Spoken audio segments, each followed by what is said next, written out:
بس مسافه ما دخلت جوه علشان ارفع لكم الفيديو اللي شفتوه لقيتها عملت البتاع، ما بتستناش، مش مستنيه ولا بصوا مش صابره، عايزه اذا بيكون الحمام هيطير خايفه يطير. هيطير فعلا. الناس عايزين يعرفوا الطريقه. حمرت البصل ونزلت بالكبد والقوانص وحطيت البهارات. كبد وقوانص ايه؟ بتاعت الحمام. علشان ما يشتروش كبد وقوانص من بره لازم توضحي. ما عندهمش وحطوا كبد وقوانص من بره مش هتقول لا برضه. ماشي، كبد وقوانص مع الرز دي الحشوه، ايه تاني؟ بحط زبيب والمفروض بحط جزر بس دلوقتي ما عنديش جزر بس عادي هيبقى حلو برضه يعني. جزر ضيفه. والحمامه فيها حاجه اتعملت ولا هي كده بس مغسول؟ بالليمون والخل والدقيق زي الفراخ؟ اه. ولا زي البط؟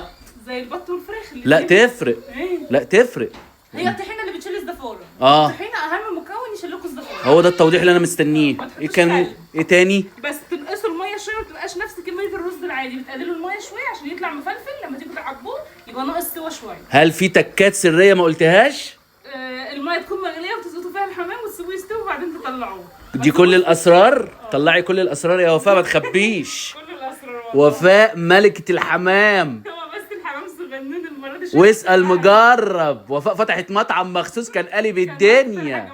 والله العظيم ما كناش ملاحقين. احنا كان شغال على ايوه. مكفين على حمام. فالوفاء بتعمل حمام ولا في الاحلام. ايوه.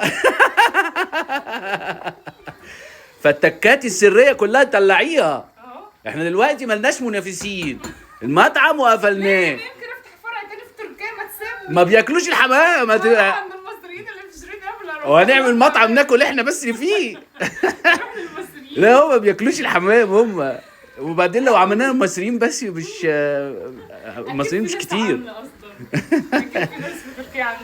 طيب اي تكات تقوليها ماشي؟ اتفقنا؟ اتفقنا. امانه.